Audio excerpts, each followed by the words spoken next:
Have you missed a payment on your vehicle finance and worried that your car might be repossessed? Let's look at the laws surrounding vehicle repossession, when a company can and can't repossess your car, and what you can do to prevent it.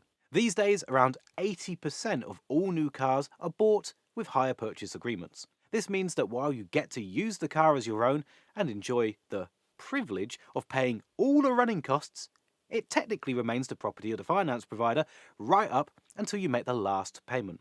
So technically, you're just leasing the vehicle in the meantime. Now, the good news is that a finance provider can't just take the car away overnight.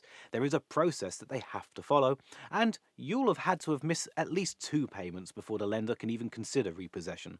The first step of the process is a reminder notice. If you miss 1 payment, the lender will write to you and let you know, and they'll ask you to pay it quickly. If you miss another payment, the second step is an arrears notice, informing you that you're in arrears and you need to make a payment. If you still don't come to a solution with the provider, then they'll likely send you a default notice, letting you know that the account is about to be closed and that they plan to reclaim the vehicle and to take legal action to recoup any money that you still owe. In some cases, they may be able to take repossession without a court order, though in Scotland they'll always need a court order first.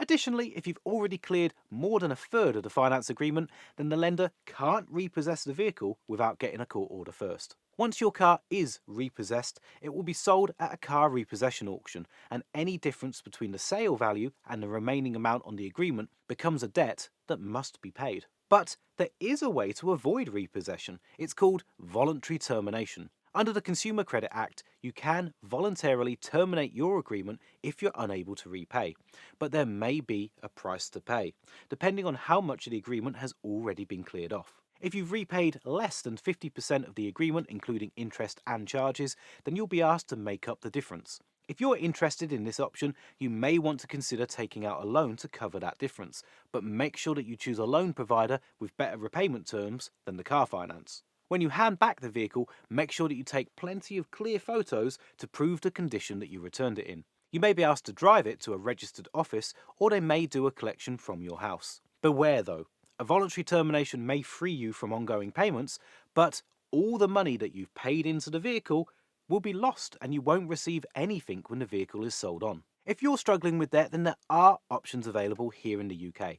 Some are free to use and others include fees, and each will have their own pros and cons. If you want to learn more about the solutions available here in the UK, then we've created a really great form that you might be interested in checking out.